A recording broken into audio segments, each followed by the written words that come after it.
였습니다. 그러나 나당 동맹으로 모든 것이 끝난 것은 아니었습니다. 외교 관계에서 영원히 아름다운 관계란 없는 법이죠. 나당 동맹으로 백제를 멸망시킨 김춘추, 그에게는 새로운 난관이 기다리고 있었습니다. 나당 동맹 결성으로 김춘추는 정치적 입지를 완전히 굳히게 된다. 또한 그에게는 김유신이라는 걸출한 동지가 있었다.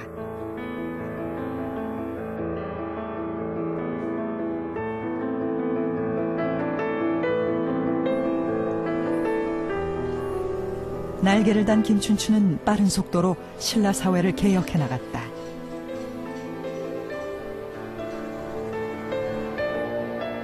그 증거가 경주의 용강동 고분에서 나왔다.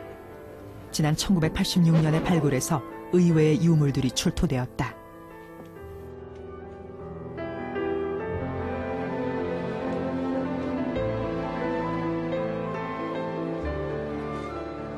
(7세기) 후반에서 (8세기) 초의 것으로 추정되는 토용, 복식이 모두 중국풍이다. 김춘추는 나당 동맹 성공 1년 뒤 당나라의 의관을 전격 수용했다.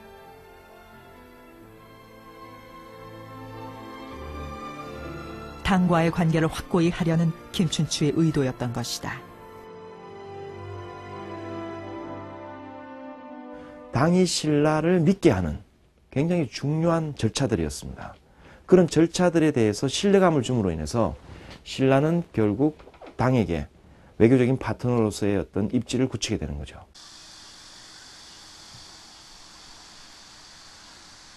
김춘추가 신라의 실권을 쥐고 있는 동안 진덕 여왕이 후사를 남기지 않은 채 죽었다.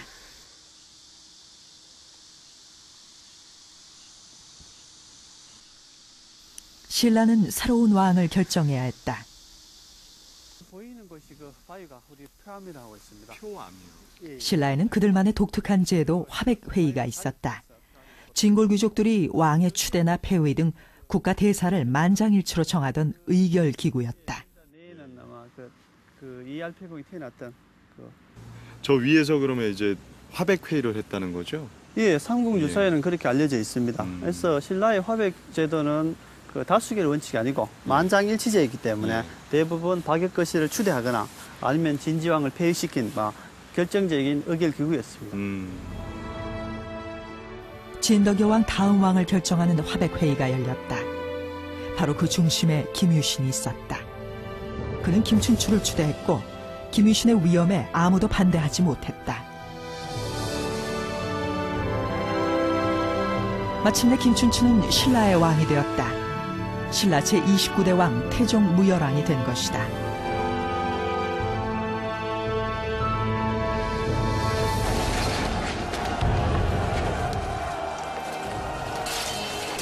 김춘추가 왕위에 올랐으나 백제와 고구려는 끊임없이 신라를 침공해왔다.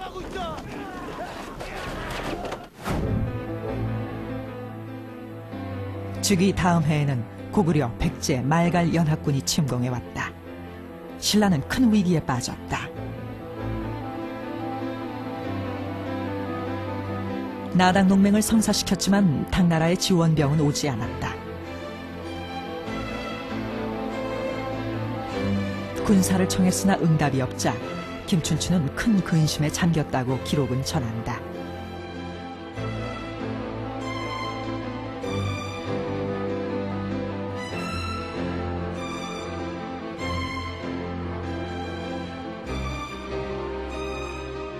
백제를 멸망시키겠다던 그의 열망은 무산되는 듯했다. 낭보가 날아들었다. 드디어 당의 소정방 13만 대군이 출정한 것이다. 나당 연합군은 사비성을 목표로 백제를 공격했다. 백제의 계백장군이 결사항전했으나 역부족이었다. 마침내 660년 7월 백제 의자왕이 항복했다. 보름 후 태종 무열왕 김춘추가 사비성에 입성했다.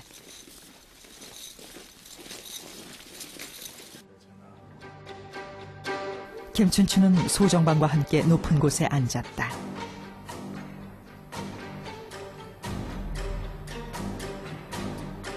그리고 의자왕에게 술잔을 치도록 했다.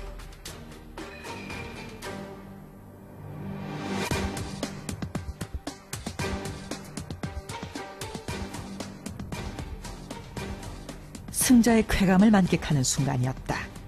그리고 반드시 백제를 멸망시키겠다던 맹세와 복수를 이뤄낸 성취감에 젖는 순간이기도 했다.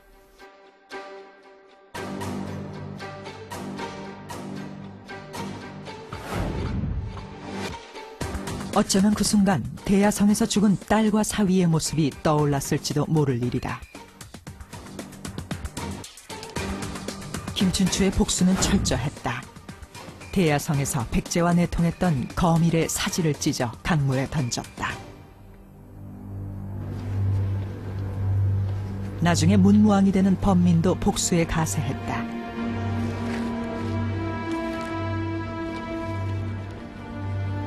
그는 의자왕의 태자 융의 얼굴에 침을 뱉었다.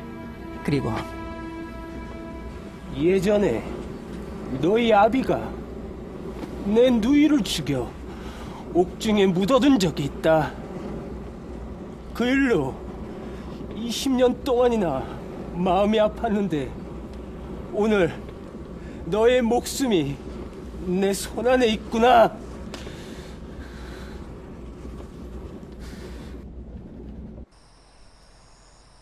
그러나 백제를 멸망시킨 기쁨도 잠시 당의 야욕이 드러나기 시작했다.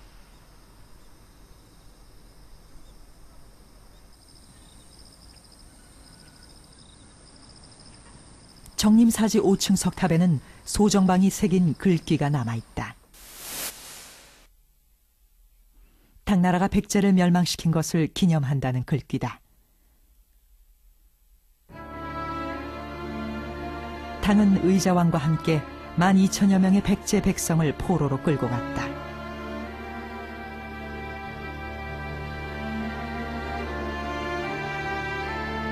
그리고 백제의 5도독부를 설치, 직접 통치에 나섰다.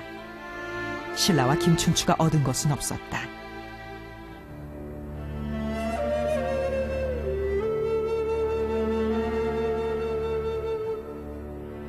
심지어 당은 신라까지 공격할 계획을 세우고 있었다.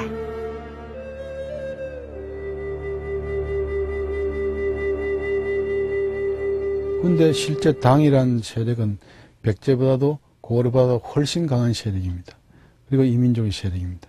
이들을 끌어들이고 난 다음에 그들이 어떤 형태로 행동을 할지에 대해서 이제 심각하게 생각하지 않을 수 없게 되시니까 그야말로 늑대를 몰아내려고 하다 호랑이를 끌어들인 것이 아니냐 하는 그런 그 생각을 가질 수 있게 되겠죠.